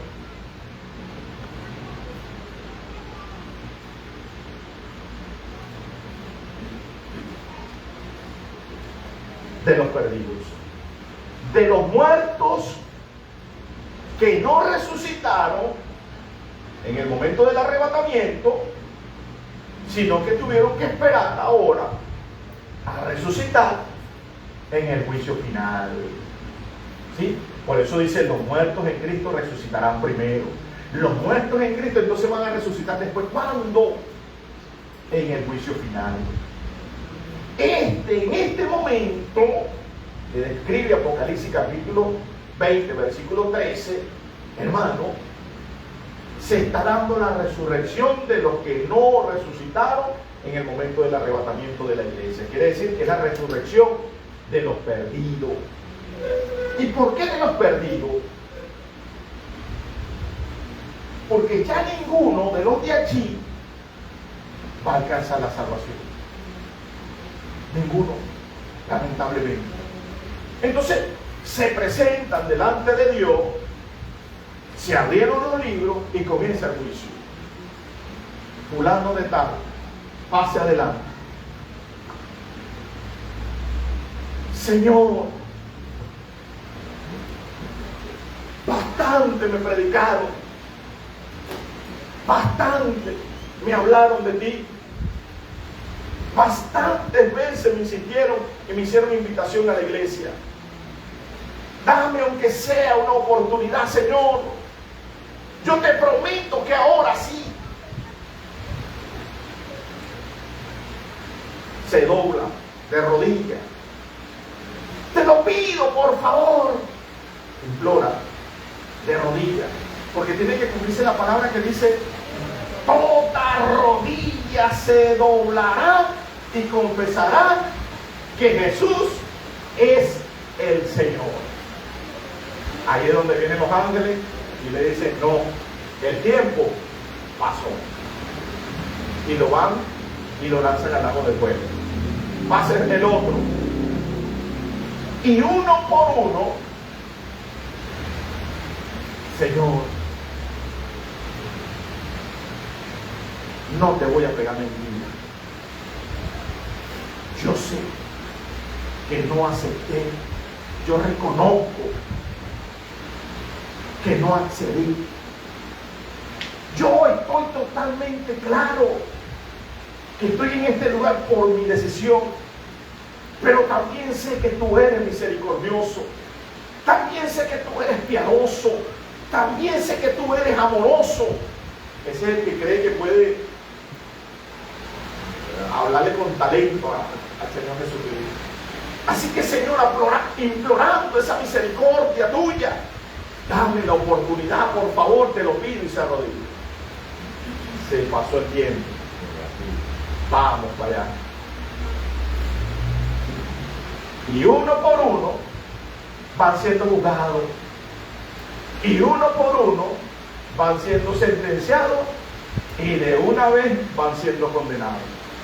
Van siendo lanzados al lago de fuego. ¿Hacerle compañía a quién? Al anticristo, al falso profeta y a Satanás, que ya estaba ahí. ¿Sí? El anticristo y Satanás se creen los mandamás porque ya llevan tiempo ahí. Hey, nosotros estamos aquí de hace tiempo. Aquí lo que organizamos todos fuimos el anticristo y yo. Este llegó después. Así que venga. Y cada uno va haciéndole entonces compañía. ¿Sí? Compañía. Bendito sea el nombre del Señor. Hermano, va a ser juzgado justamente. No, Señor, pero es que a mí nadie me habló. A mí nadie me dijo. Yo no sabía absolutamente nada. Y prenden el VHS, la pantalla. ¿Cómo que no sabías nada? Mira, aquí eres tú. Está pasando cerca de ti un grupo de hermanos y te dicen, Dios te bendiga, ¿cuándo nos acompañas a la iglesia? Ay, pero es que ese día andaba borracho, cargaba una goma. Pero es que te invitaron precisamente por eso, porque como andaba borracho y tenían una goma, entonces por eso fue que ellos te invitaron. No, pero es que no me percaté, no me di cuenta. Vienen los ángeles, lo amarran y lo llevan a la orden.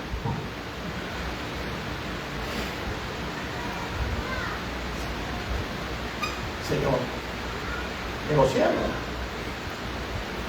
Tú dices en tu palabra que le diste a unos talentos y ellos fueron a negociar. Vamos a hacer un negocio tú y yo.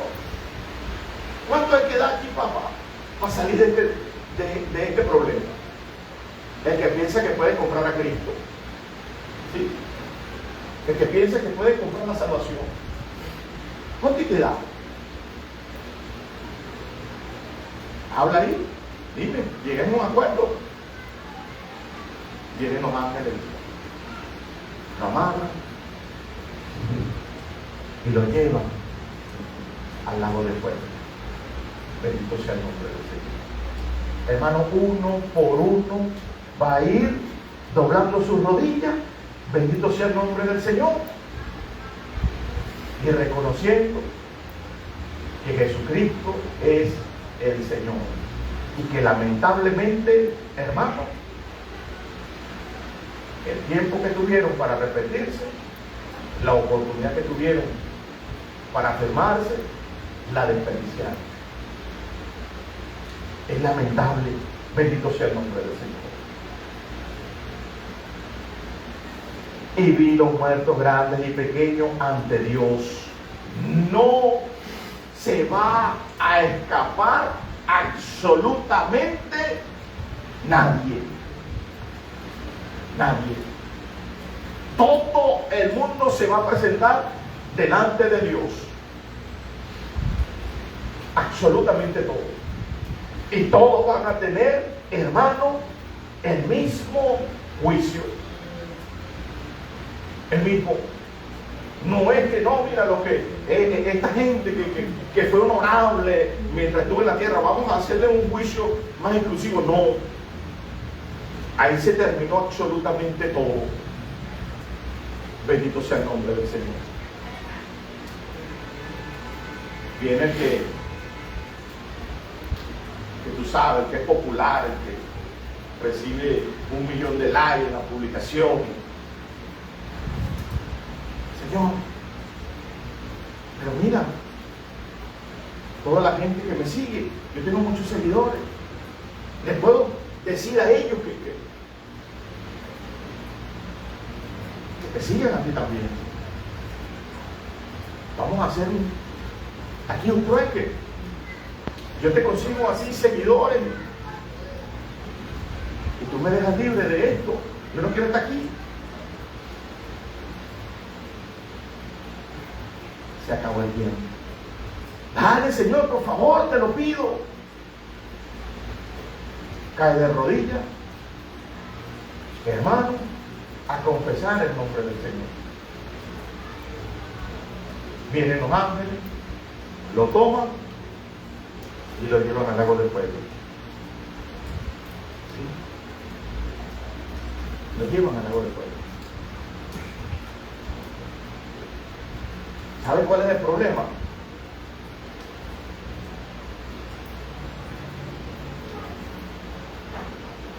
No es la compañía. Para algunos el problema no es la compañía. ¿Saben cuál es el problema? Vean por favor el versículo 10 del capítulo 20. Y el diablo que los engañaba fue lanzado en el lago de fuego y azufre donde estaba la bestia y el falso profeta, y serán atormentados día y noche por los siglos de los siglos. Ese es el problema.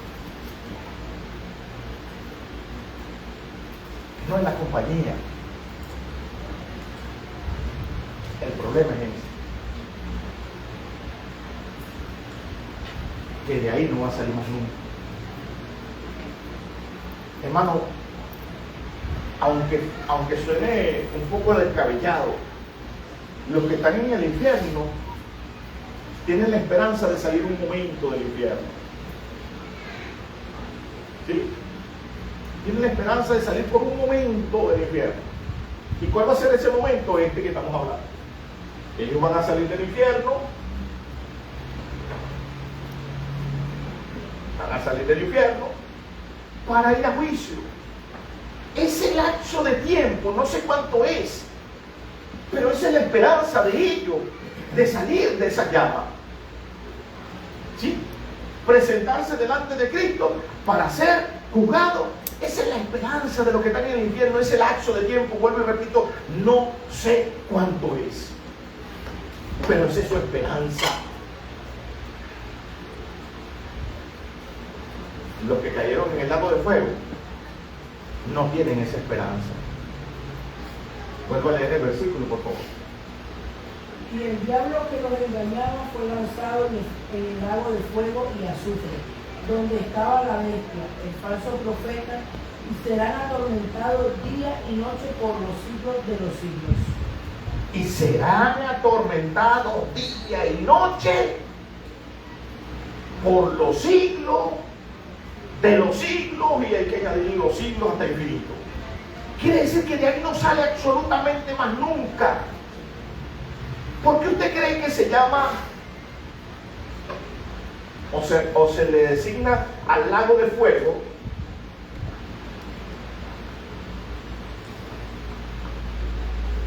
se le designa como la muerte segunda?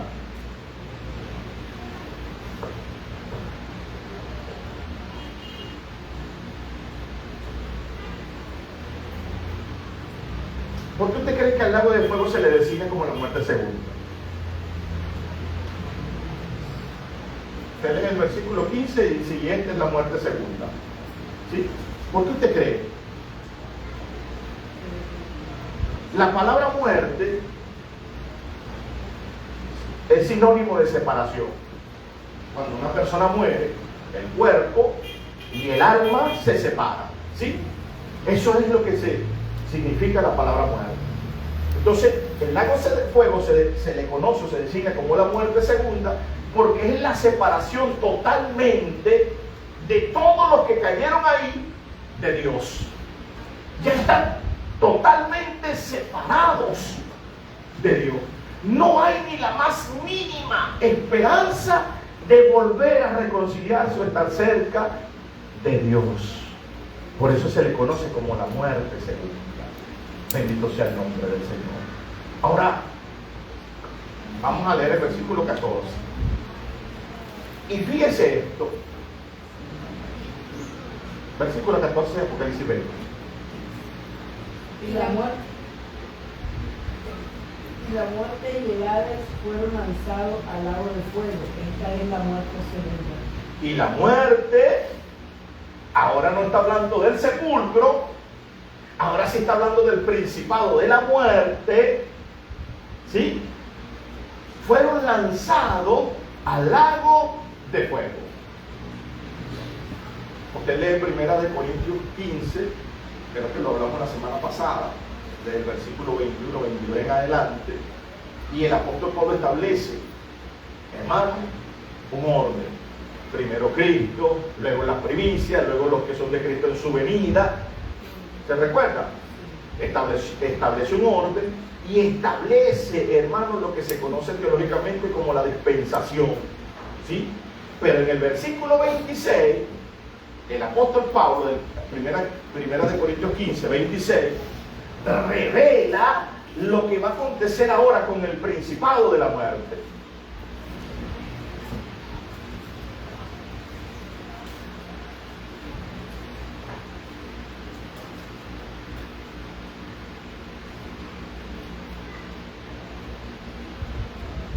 El postrer enemigo que será destruido es la muerte. Quiere decir que ya fue derrotado el anticristo. ¿Sí o no? En ese momento. Ya lleva mil años quemándose en el lago de fuego.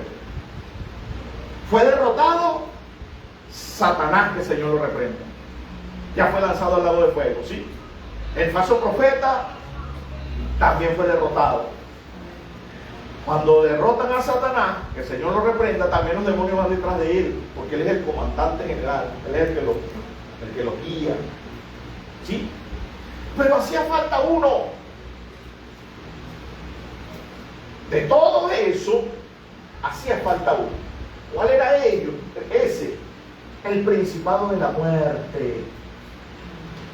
Y en el juicio del gran trono blanco, entonces se condena a la muerte. ¿Qué pasa con el principado de la muerte? También le toca el lago de fuego. Y la muerte fue lanzado ¿dónde? Al lago de fuego. Le toca lo mismo. Bendito sea el nombre del Señor. Ahora dice la muerte, ¿y quién? Cuando habla de Hades, ¿a qué está haciendo referencia? Al infierno. Nosotros hemos ya hablado del infierno acá, ¿no? Es un lugar de lloro, de tormento, de llama de fuego, ¿sí? Es un lugar de llanto horrible. Ahora, si el infierno es horrible, espantoso, el versículo dice que el infierno va a ser tomado y lanzado en el lago de fuego. ¿Quién es el más espantoso? ¿El infierno o el lago de fuego? El lago de fuego. Es más espantoso. Es más pavoroso. ¿Se da cuenta de lo que nos quiere librar el Señor?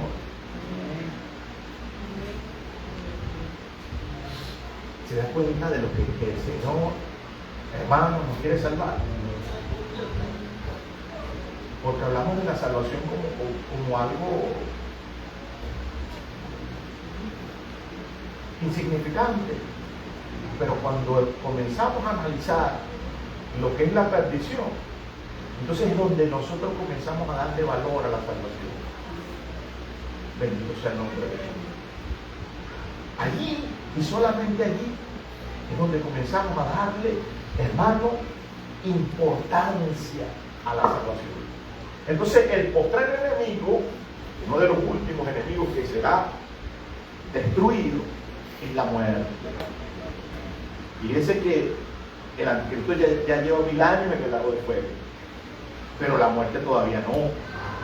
¿Por qué la muerte todavía no? Porque durante el milenio va a haber muerte, ¿sí? Al final del milenio va a haber muerte, ¿sí? ¿Sabe dónde no va a haber muerte? En la Nueva Jerusalén. Ya no habrá más muerte, ya no habrá más llanto, ya no habrá más dolor. Y usted y yo peleando por la casita en el campo. Y usted y yo peleando por la casita de la orilla de la playa para ir allá a lanzar un anzuelo y sacar un pescado. Y usted y yo peleando por el apartamento allá en Manhattan.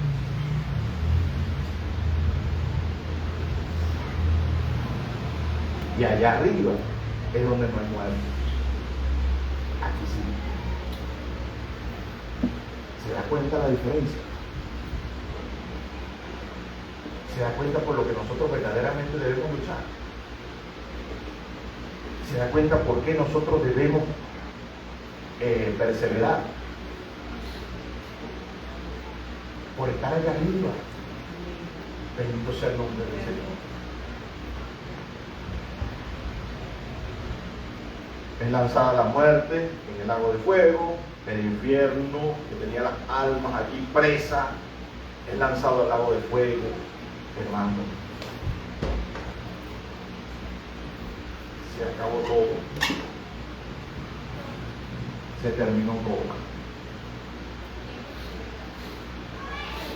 ¿Qué sucedió entonces con Jesucristo que estaba sentado en el trono de David? ¿Qué sucedió con la iglesia? ¿Qué sucedió con las naciones que no se dejaron engañar? ¿Y qué sucedió con Israel? ¿Para dónde se fueron?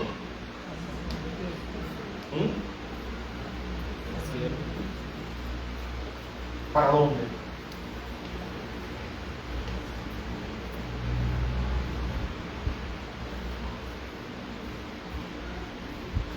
Apocalipsis 21, versículo 1 y versículo 2. Y un cielo nuevo y una tierra nueva. El primer cielo y la primera tierra pasaron, y el mar ya no existía más. Y yo, Juan, vi la santa ciudad, la nueva Jerusalén, descender del cielo de Dios, dispuesta como una esposa ataviada para su marido. Amén. Ahí va entonces el Señor Jesucristo, la iglesia, Israel y las naciones que no se dejaron engañar. Entonces, aquí debemos establecer, hermano, una diferencia. ¿Cuál es la diferencia que debemos establecer? ¿Queremos presentarnos nosotros delante del tribunal de Cristo? ¿O queremos presentarnos nosotros en el juicio del gran trono blanco? ¿A cuál de los dos quiere asistir? Al tribunal. Medite en eso. Meditemos en eso. ¿Quiero asistir al juicio del gran trono blanco o quiero asistir al tribunal de Cristo?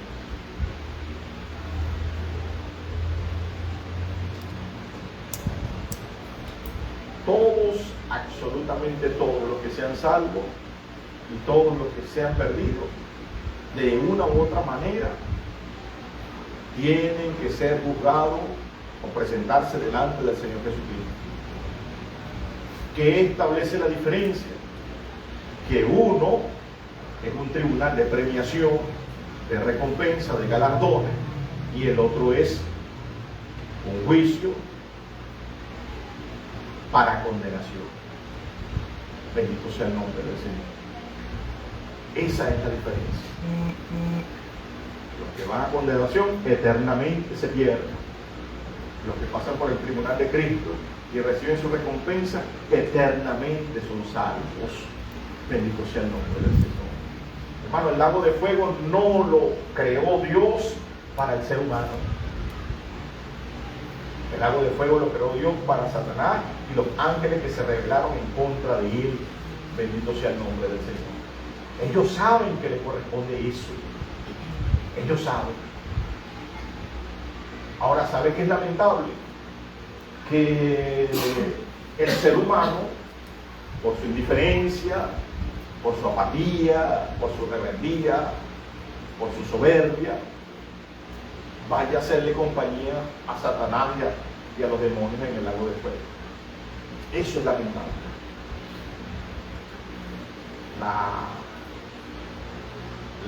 La mejor oportunidad la tenemos en nuestro tiempo. Jesucristo representa el libro de la vida. Todo aquel que acepta a Jesucristo como Señor y Salvador, hermano, es sinónimo que se esté inscribiendo en el libro de la vida.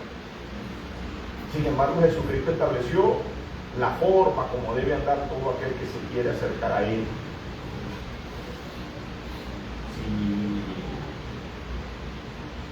Si por apatía, si por alguna negligencia, si por algún descuido, si por algún desinterés, hermano, no cumple con lo que Cristo establece, lamentablemente no voy a entrar al cielo así. Me voy a tener que enfrentar a Cristo en el juicio del gran trono blanco, bendito sea el nombre del Señor. Y ahí lo que me espera es la segunda muerte. Bendito sea el nombre del Señor. Lo que nos espera, o lo que le espera, es la segunda muerte. Así que busquemos la forma, hermano, y preguntémosle todos los días al Señor si la forma en la que nosotros nos estamos acercando a Él le agrada, si podemos cumplir con lo que Él exige. Y en ese día a día, hermano, Él nos aprueba. Él nos aprueba. No podemos aprobarnos nosotros mismos, o las personas no nos pueden aprobar. El único que aprueba es el Señor Jesucristo. Necesitamos la aprobación de Él. Entonces preguntémosle si todo lo que estamos haciendo, si la forma con la que nos estamos acercando, hermano, le agrada, y le aseguro que le va a responder. Bendito sea el nombre del Señor. Dios les bendiga, Dios les guarde.